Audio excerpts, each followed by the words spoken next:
So this was, as announced, the topic of my presentation, the development of the infant digestive system and its dynamic function. That's the layout of my presentation. After a short introduction, go to development of functional gastrointestinal disorders and its relation to protein and other protein sources, and then to come to conclusions. And as said in the introduction, of course, of this webinar, breastfeeding is, of course, the best way how to feed all infants, and breastfeeding is an unequaled way of providing ideal food for the healthy growth and development of infants, and any other feeding can only be second choice. Let that be clear. Now, most of the time, we use cow's milk-based infant formula as a second choice infant feeding for those infants who cannot be breastfed. And is that because of cow's milk is so similar to mother's milk? No, in fact not. It's mainly because simply there are many cows and cows provide a lot of milk. So it's the availability and the fact that cows are everywhere that make cow's milk-based infant formula the second choice. Because of course, the composition is different as illustrated on this slide. There is, for instance, 3 times more protein in cow's milk than in mother's milk, and the casein whey ratios are totally different, and the mineral content is different. So in other words, you need to adapt the cow's milk to make it more or less appropriate and responding to the nutritional needs of infants. So what about the relation of feeding and the development of functional gastrointestinal disorders? Well, first of all, there is the size of the stomach of the infant, which is, of course, very small at birth, as you can see on this slide, and then gradually it's increasing. But you see that after 1 month, it still has a maximal content of 80 to 150 milliliter, the stomach of that baby, which means that every time that a baby of 1 month drinks his bottle, he drinks the maximum volume that that stomach can contain, what explains at the same time why infants do so frequently regurgitate. So infants do grow, they grow tremendously, but the gastrointestinal tract has to grow with them and is still immature at the beginning of life. So reflux and regurgitation is caused by early immaturity and immaturity of the lower esophageal sphincter with an obtuse angle of his. Also the fact that gravity cannot play a role. So that allows reflux of gastric contents to flow back into the esophagus very easily and out of the mouth.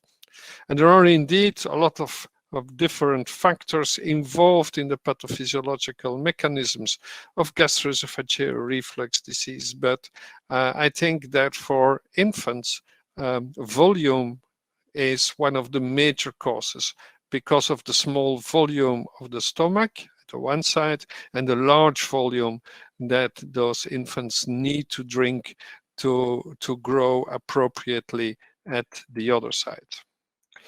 And then there is the history of lactose. Lactose is the main carbohydrate in human and mammalian milk, and human milk contains large amount of lactose. And young infants do not always absorb all of the ingested lactose from mother's milk. So there is a physiologic lactose malabsorption, and that lactose that is not absorbed may reach the colon and be there fermented. Because normally lactose is split by lactase, which is present on the epithelial surface, into galactose and glucose, and that will be absorbed. And Enzymes in the gastrointestinal tract are present from the 12 weeks of onwards, and lactose only from 35 weeks onwards, which means that for a preterm born infant, for instance, lactase activity is not yet fully developed. And of course, nature does not have an exact clock, which means that for one baby to the other, the lactase activity may be different and relatively immature during the first days or weeks of life. So that lactose, as illustrated on this slide, is split by lactase and then is absorbed into the lumen of the blood vessels. However, when the lactose is not absorbed, it reaches the colon where it's fermented, and due to the fermentation, water is produced, but also H2 and other lactic acid and acetic acid and CO2.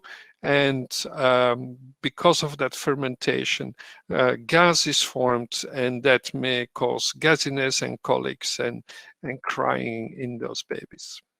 And palm oil is often present in infant formula. It's used as the lipid content of infant formula, but it's on a different location than in mother's milk. And that's why palm oil present in infant formula may cause the formation of calcium soaps, and that will result in hard stools and constipation. So these are in briefly explained why so many infants do present with functional gastrointestinal disorders, such as constipation and colic and regurgitation. Now, what may be the role of protein in those different functional gastrointestinal disorders? Let's first focus on how frequent are those functional gastrointestinal disorders. Well, this is according to a survey performed now already more than 10 years ago, but you see that it does not differ so much in different parts of the world, and is somewhere about 50% of all the infants.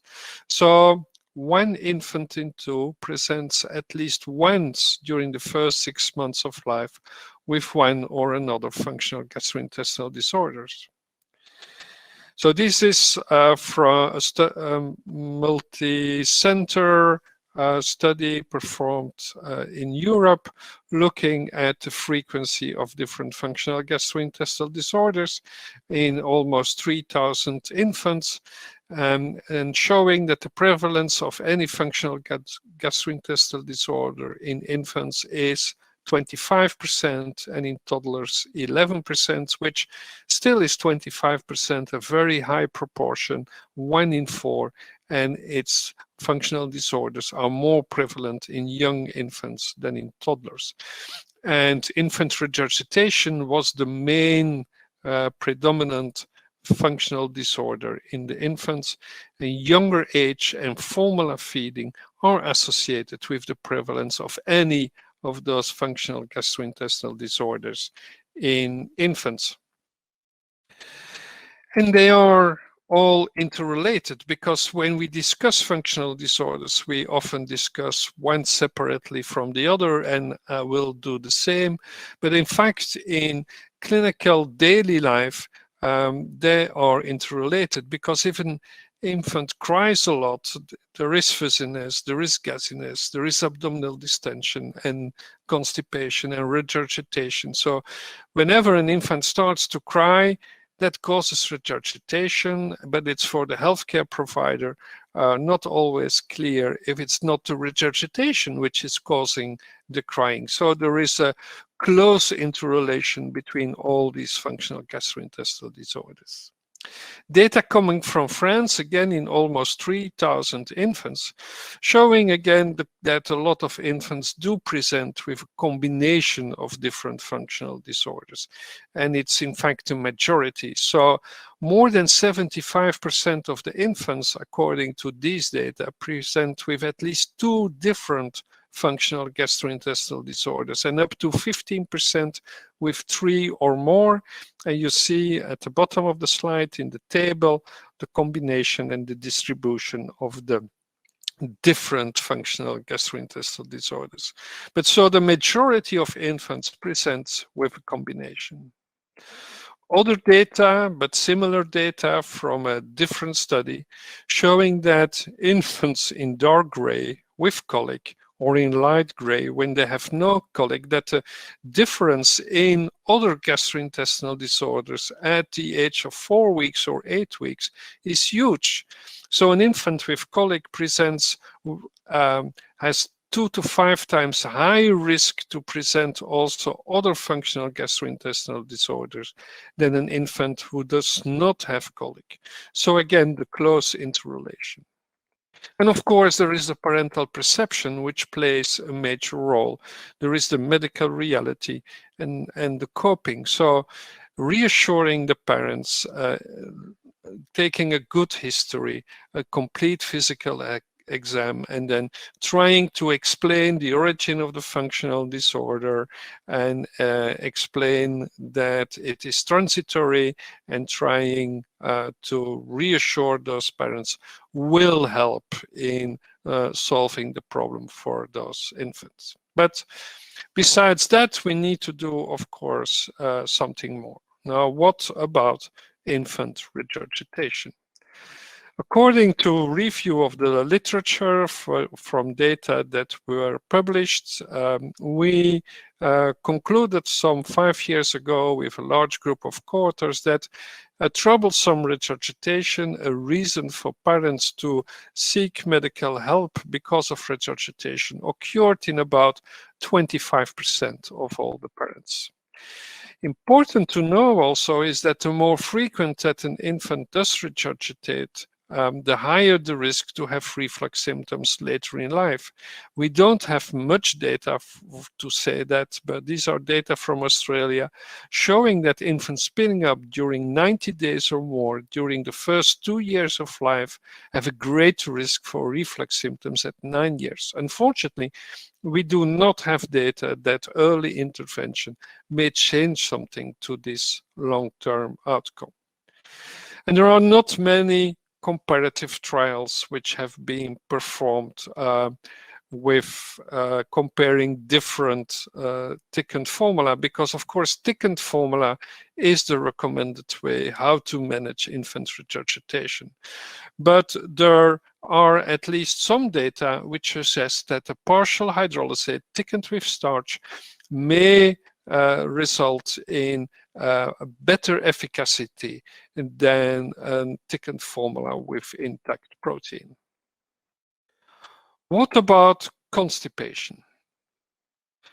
What about the incidence of functional constipation in infants? Well, according again to that same review of the literature, it's a median of about 10% of all the infants, 1 in 10, with interquartiles between 4% and 15%, according to literature. But so 1 in 10 infants. And what do we know about partial hydrolysates? Well, they soften the stool. So hydrolyzed formula does soften the stools and make defecation more frequent. So this is in non-constipated infant, looking at the frequency of number of stools per week or per day with standard infant formula with intact protein compared to hydrolyzed formula. So hydrolyzed protein brings the defecation frequency closer to that of breastfed infants compared to intact protein. And what about infantile colic? Well, how frequent does that occur? Well, according to these data, about, again, a median value of 20% of all the infants. So 1 in 5. data from the US from not so long ago, but confirming that at the age of 3 to 4 weeks or 5 to 6 weeks, it's 20 to 23%, 25% of all the infants who present with infantile colic. But you also can see how it disappears very rapidly at the age of 10 to 12 weeks. There is almost no infantile colic present anymore. Role of hydrolyzed protein in infantile colic. While this study from Italy shows that a reduction in frequency of colic in majority of those infants with the partial hydrolysate, going from 4 episodes per day down to 2 episodes at the end of the study.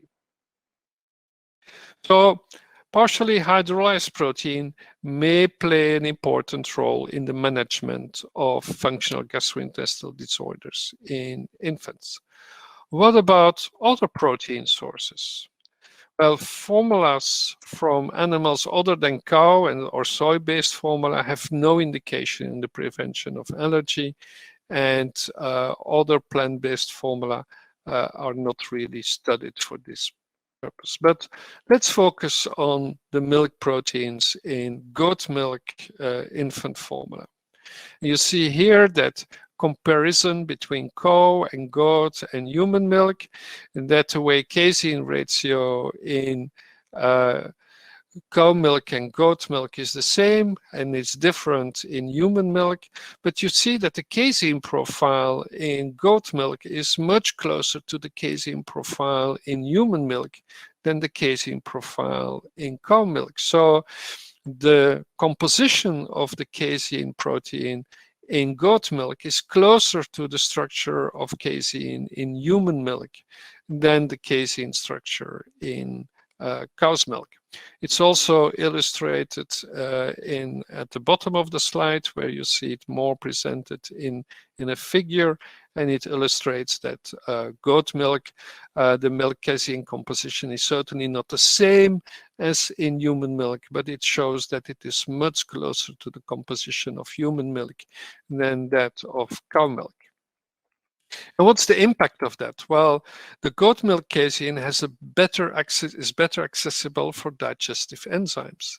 And casein from goat milk has been shown to be more efficiently digested when compared to cow's milk, and the peptide patterns from cow and goat's milk are different.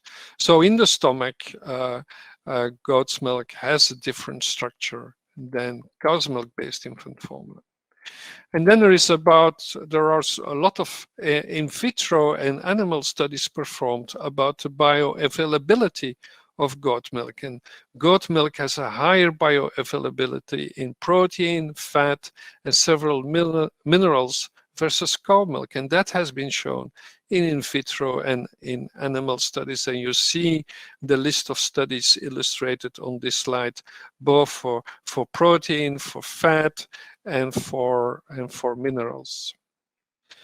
What about the allergenicity? Well, there are only limited data, but 92 to 98% of the children with IgE-mediated cow milk allergy react also to cow milk.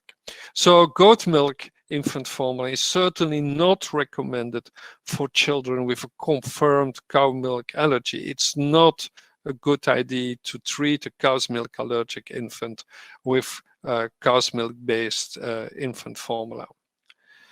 But again, moving to protein digestion and quality of goat milk and cow milk infant formula and human milk compared.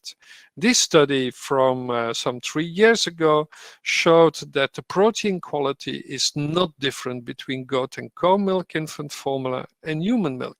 But the kinetics of protein digestion of the goat infant formula is more comparable to that of human milk than that of cow milk infant formula. This is illustrated also on this slide about protein digestion, showing that almost 50% of the protein in breast milk and goat milk infant formula was digested after 2 hours, and from cow's milk infant formula, it was only 35%. So again, showing the better digestibility in laboratory conditions. The protein digestibility of goat milk is closely to that of mother's milk. And goat's milk is also richer in oligosaccharides than cow's milk. And these days, every one of us hears a lot about human milk oligosaccharides and other oligosaccharides. And we know that oligosaccharides are important to stimulate the development of a bifidogenic microbiome in the intestine of the infant.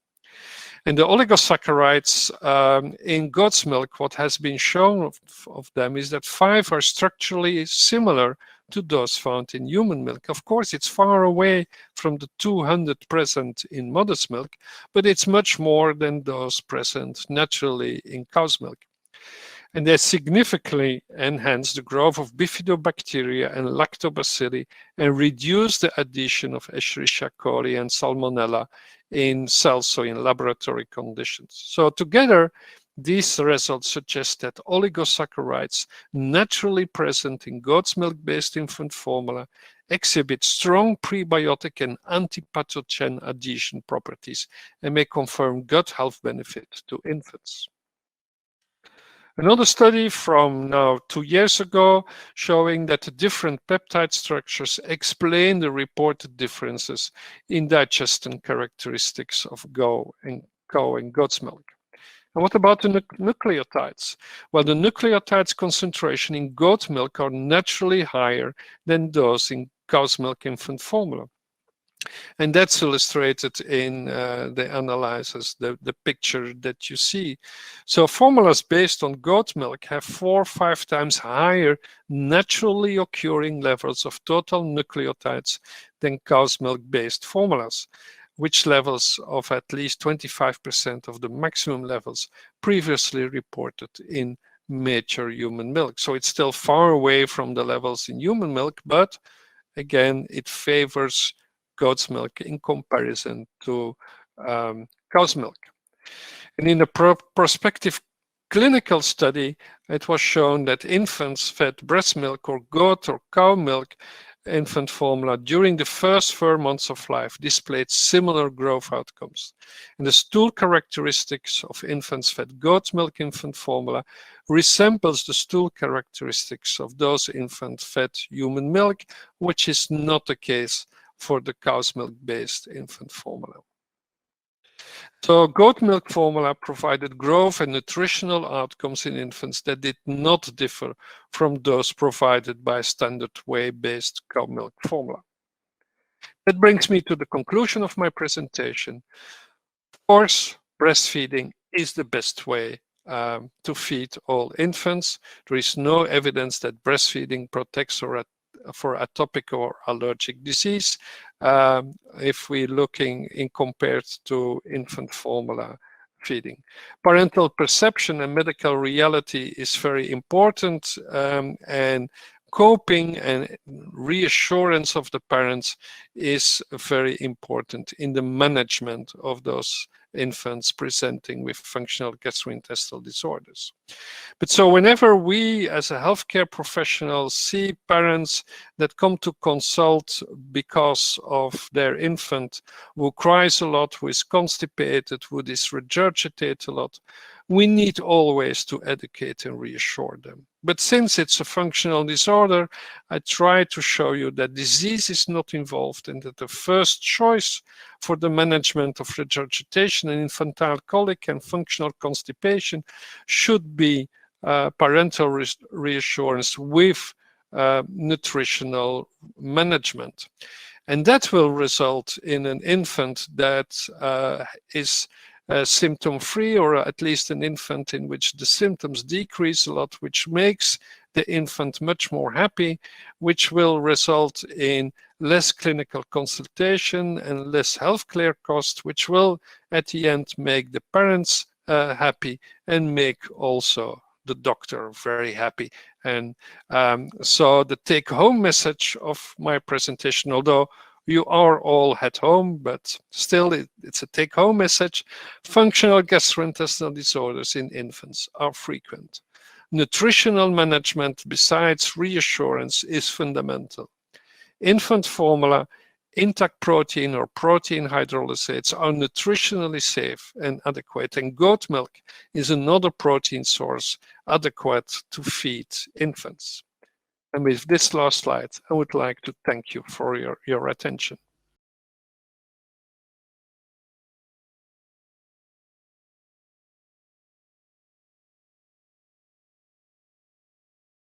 The first slide, of course I will discuss with you functional gastrointestinal disorders in very young children.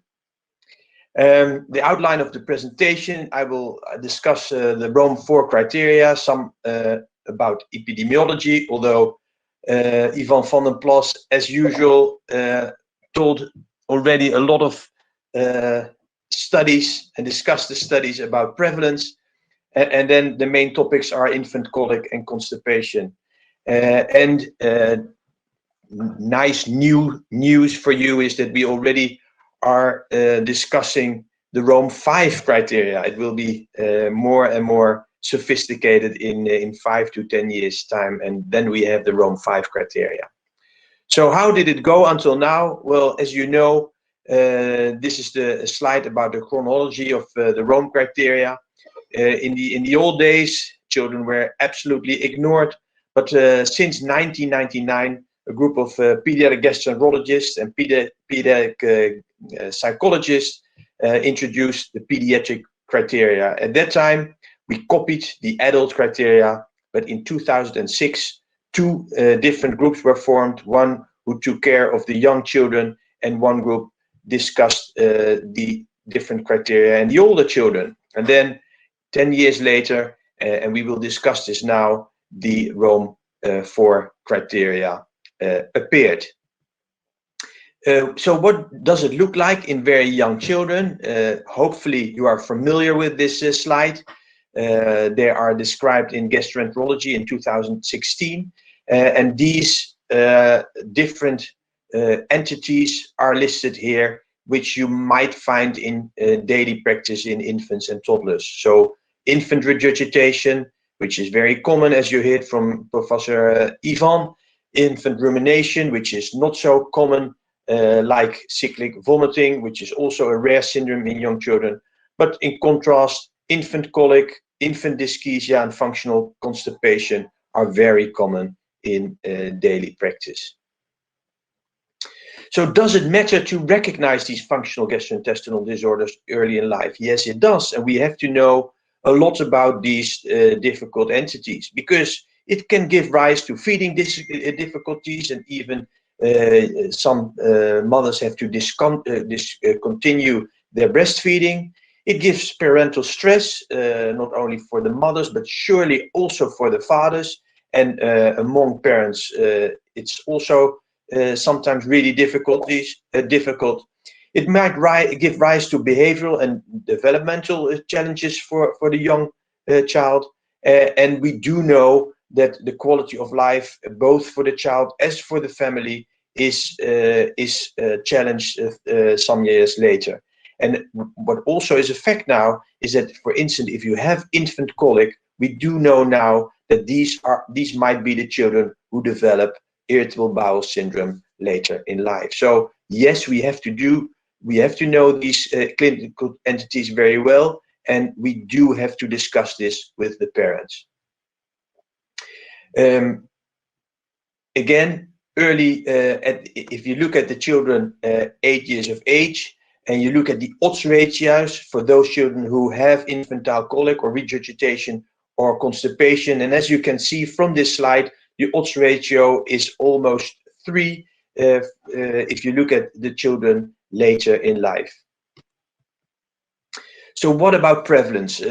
Ivan showed you some slides of Europe, and these are data from North America, where it's clear that at least one functional gastrointestinal disorder is found in almost 38% of the children in the young infants. And if you look at the toddlers, it's still almost 1/5 of all toddlers who have one functional gastrointestinal disorders. And as you can see from this slide, infant regurgitation and functional constipation are most common in the younger children, whereas functional constipation is more prevalent in the older children. And the data next to the data from the United States are from China. And surprisingly, these are a little different, because as you can appreciate, constipation is not so rare is not so common in China, in both in young children and in older children. These data are not published yet, but will come out in the next year.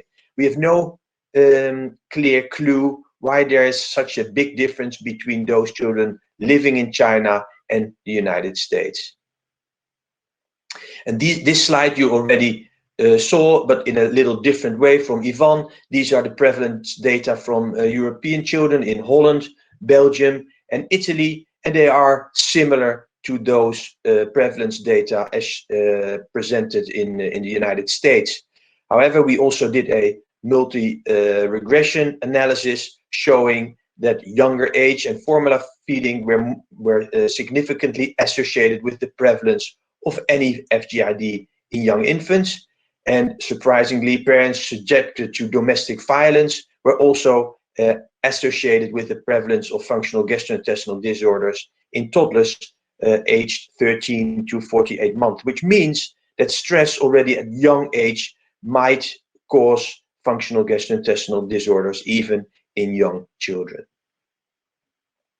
So let's move on to infant colic. As you know, in the old days, Wessel et al. From the United States, he made the rule of 3 hours per day, 3 times per week, and as long as at least 3 weeks. However, if you look at these data, they are difficult to validate, and there were different questionnaires used at that time to validate this definition. So, and then there's always the question, what about children who cry only 2 hours and 50 minutes per day? Should we not define these children as having infant colic? That's really strange. What's the cultural background of these children? Is it important? And of course, it's not very easy to use by mothers, because they can't sit with their watch and time the minutes per day these children cry. So therefore, we adapted these criteria in the Rome 4 criteria, and infant colic was defined as an infant who's less than 5 months of age and has recurrent prolonged periods of infant irritability, fuzzing or crying, of course reported by the parents, and that occur without obvious cause, and more importantly, and cannot be prevented or resolved by caregivers. As you know from the Rome criteria, there's always this statement: there's no evidence for organic disease. So this is easy to use definition for infant colic. This is also fascinating, because this slide shows you that the top of crying is after 6 weeks, and it doesn't matter where you live in the world. If you live in the eastern hemisphere or the western or the southern hemisphere, the crying curve is everywhere the same. And more importantly, and what is the lesson from this curve, is that after 3 to 4 months, the majority of children, of infants, have no crying anymore. So this slide should be discussed with the parents, although we do know that it's very difficult for the parents to have such a child, but there's always a light at the end of the tunnel by discussing this slide. So this is an algorithm we made. Of course, the child comes to your outpatient clinic. It has symptoms which are probably are symptoms which belong to infant crying. We have, of course, as doctors, look for red flags, as they are listed here, and look for instance for allergy or family history of atopy. And if so, then we also have to if we find an abnormality, then we have of course to treat these children accordingly. But we have to remember that only 5% of less than 5% of all these infants who come in with infant colic or with crying, they don't have an organic cause for their crying. So then it's of course infant colic. What is the pathophysiology of colic? And then I always show this slide because there are two schools of thought. The psychologist who was in our group always discussed with us, pediatricians don't pay attention to any organic cause because it's an imbalanced central nervous system, and the origin of the crying is in many of these children, it's psychological. However, there are other people, and most of these are pediatricians, who think that the gastrointestinal system might be the cause of the crying as well. As you heard from Ivan Vandenplas, there might be reflux disease, there is excessive intestinal gas in a minority of children. Cow's milk allergy is related to crying, but also constipation. And what about the altered microbiota? What's true about this story? Because it has been assumed that children with colic might have an abnormal stool flora. And indeed, already in 2013, there was a study which compared colicky infants with control infants. And as shown on this slide, there was a slower colonization and a lower diversity and stability of the microbiome of colicky infants. There were some species, including proteobacteria, who produce more gas and inflammation compared to those with control infants, and there were less butyrate producing species. And finally, in this study, it was found that lactobacilli and bifidobacteria, including species with anti-inflammatory effects, were less available in colicky infants. So indeed, it has been assumed that the microbiome is different between infants with colic and healthy controls. And this very difficult slide shows you which causes can be found in these children. There is a dysbiosis, as seen in the top of the slide, which leads to increased intestinal permeability. It gives rise to some inflammation markers, and it can give rise to an altered nervous system, which of course in turn will lead to a different gut-brain axis. So this slide assumes that indeed bacterial dysbiosis has a contribution to excessive crying in infants. So what about if we change this microbial system? So if we change the microbiome? Well, until now, there is no clear evidence that probiotics are more effective than placebo at preventing infant colic. However, if we look at the function of the efficacy of, for instance, the Lactobacillus reuteri, then there is the daily crying time appeared to reduce with this particular strain compared to placebo. And more importantly, they didn't give rise to any adverse effects. So if we particularly look at the treatment, who should we treat? The infant, the parents, or both? Well, this is this question we can answer easily, because we do know that functional gastrointestinal disorders and family function are associated together. So these are data from Finland, where they looked at families with heavy criers and compared them with healthy controls. And as you can see from the slide, the interaction was less optimal or even dysfunctional between both parents and the child, and between the fathers and the infants in particular. But more importantly, there was also a dysfunctional situation between the parents. So we should pay attention not only to the child, but also to the parents. So what can we do about infant colic? So listed on the slides are the different treatments which are now used in these children. And as you can see, the Lactobacillus reuteri is studied best in these in this population. But reassurance, which is already mentioned by Ivan Vandenplas, is probably the most important treatment for these infants. Furthermore, acupuncture, massage, herbal supplements are used, but not well studied in these children. So let's look at the Lactobacillus reuteri, because there's even a meta-analysis looking at the effect of this particular strain.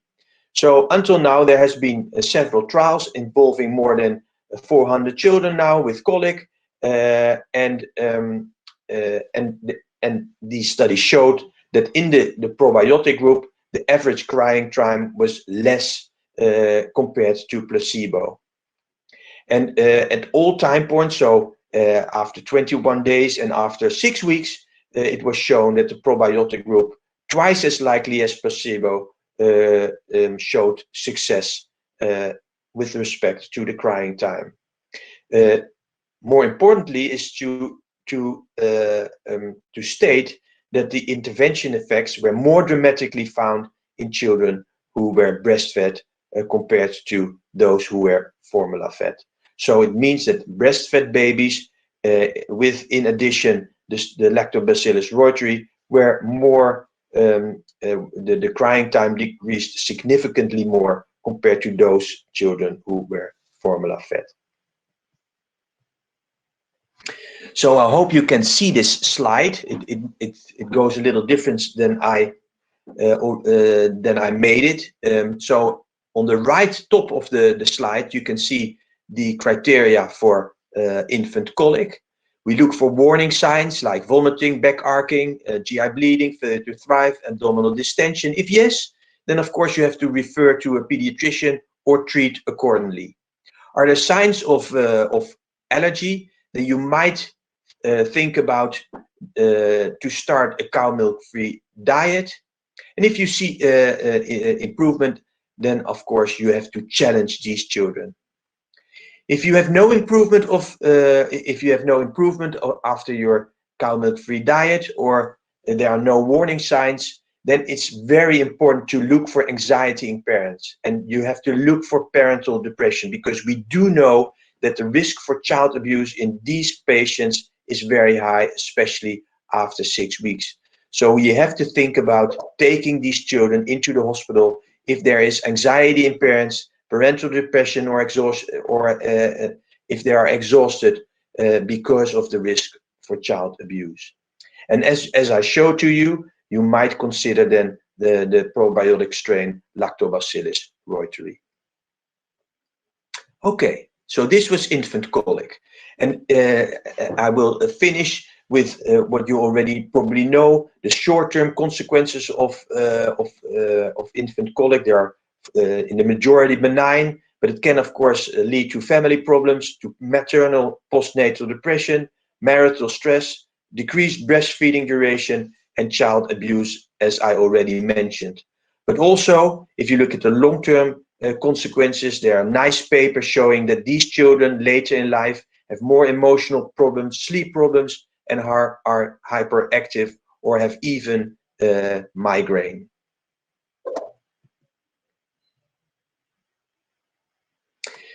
So what about constipation? Because that's the last topic of my presentation.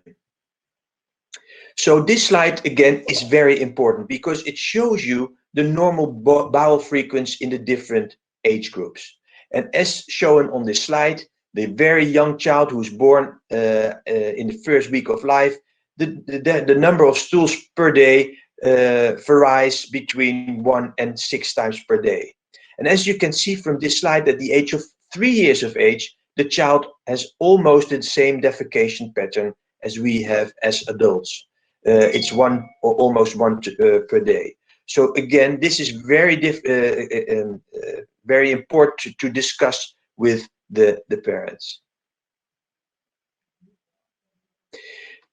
Another slide which is also important, because there is a difference in bowel frequency between those children who receive breastfeeding and you compare them with the formula feeding. These are old studies from the UK and from the Netherlands, and it beautifully shows that those children who are breastfed have softer stools, but have also more frequent stools in the first 4 months of life.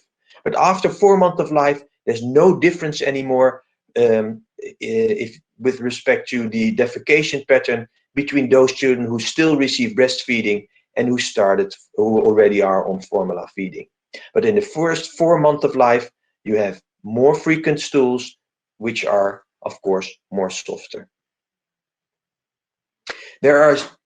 These stool skills are sometimes helpful to explain parents what stools look in young infants. This stool scale was made in our own hospital, and it shows you the differences in amount, consistency, and color of stools of healthy young infants. And I always explain to parents, I don't care what the color is, but it shouldn't be white and it shouldn't be black. But as you can see from this slide, it can have all different colors like yellow, brown, orange, and dark brown. And the consistency even and the amount of stool is different between the infants.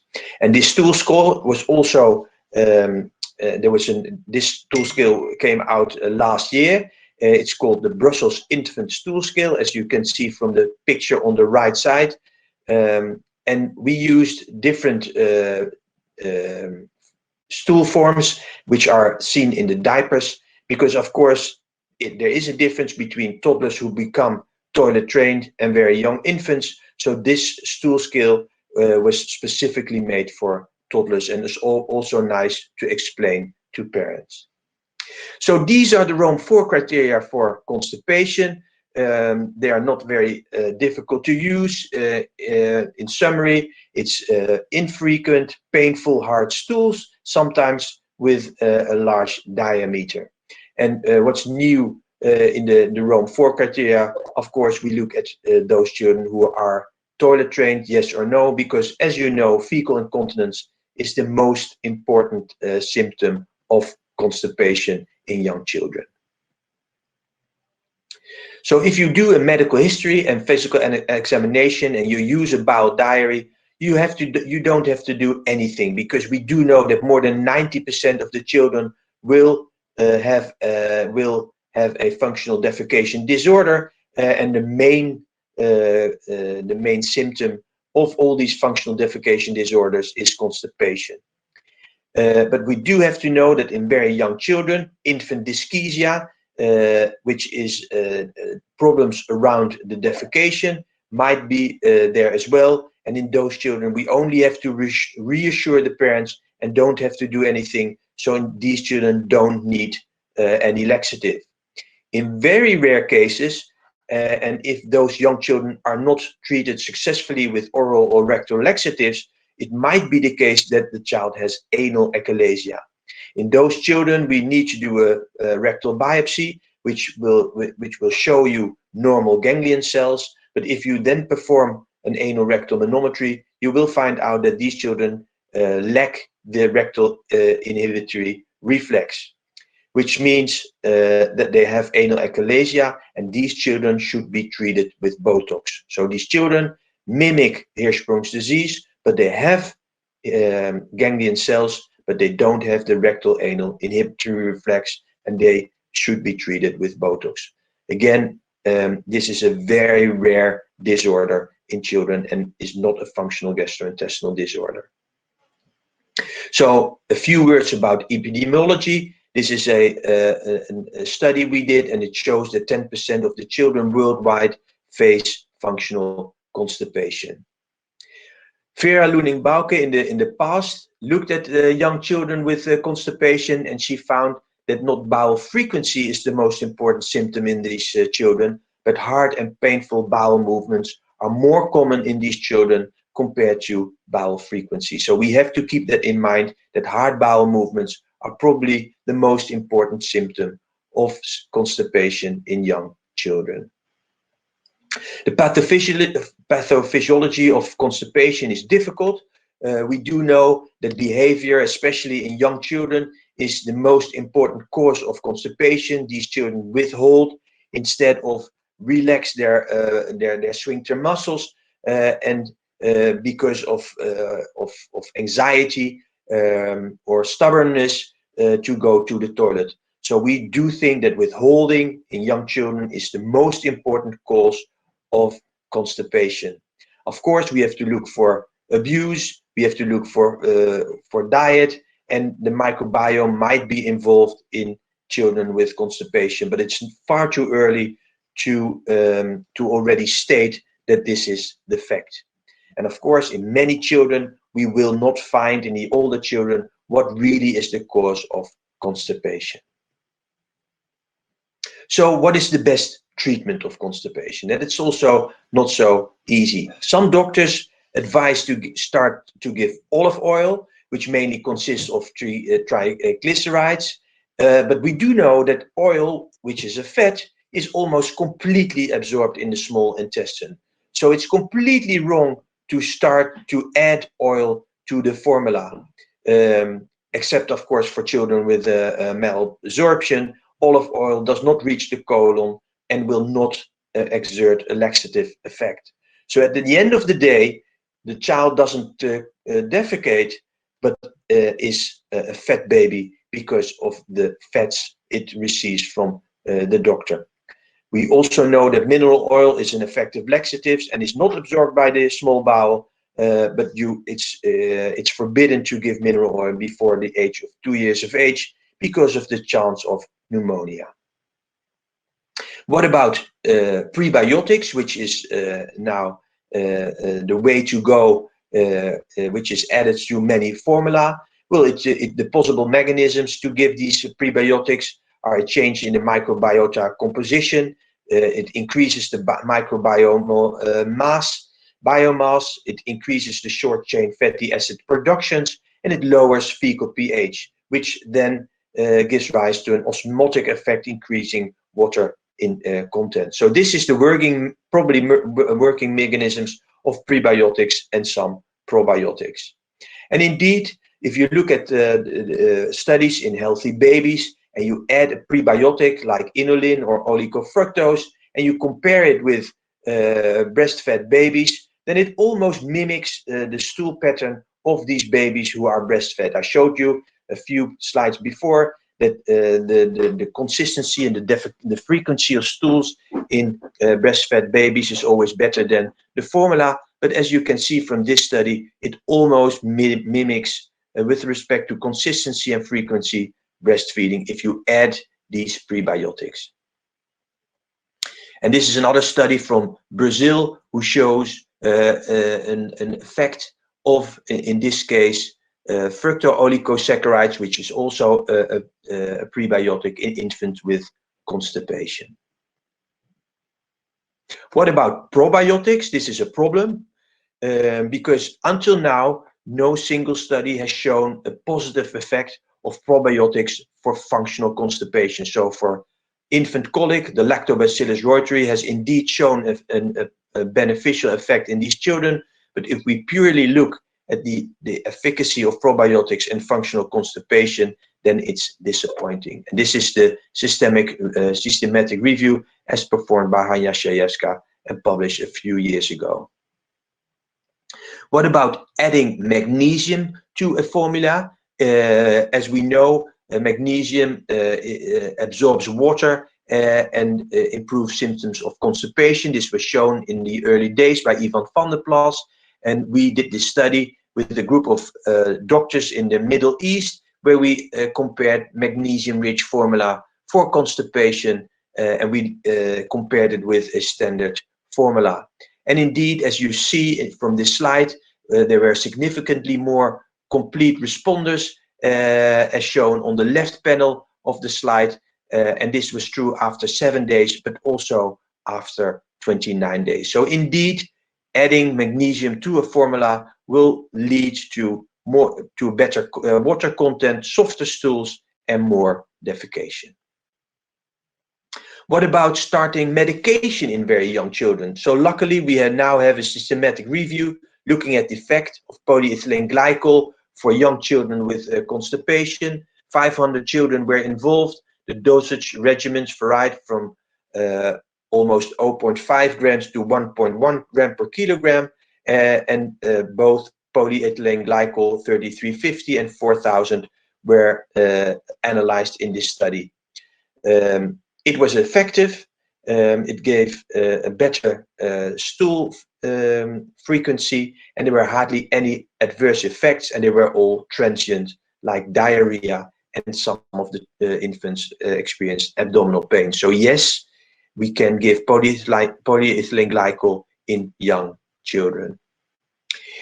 Is it important to start treatment in infant with constipation early in life? Yes, indeed. This study also shows you that in children in whom a waiting